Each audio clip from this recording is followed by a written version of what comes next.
కాలములను శాసించగలను. మీ యొక్క చైతన్య స్థాయిలను బట్టి నేను అర్థముగుచుండును. సర్వధర్మములను పరిత్యాగం చేసి మీ అంతర్యామి రూపంలో ఉండు నన్ను శరణుచుచ్చిన ఎడల, నా ఆదేశం ప్రకారం మీరు కర్మలను ఆచరించిన ఎడల, మీ సర్వ భారములను నేను వహించి మిమ్ములను ఒడ్డుకు చేర్చగలను.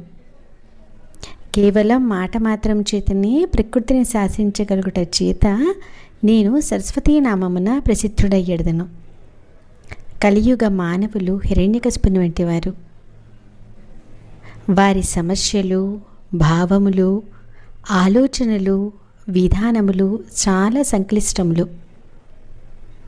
వారు ప్రకృతి విజ్ఞానమునందు భౌతికంగా ఎంతో పరిణామం పొంది హిరణ్యకశిపుని వంటి వరములను ప్రకృతి మాత నుండి పొందెదరు.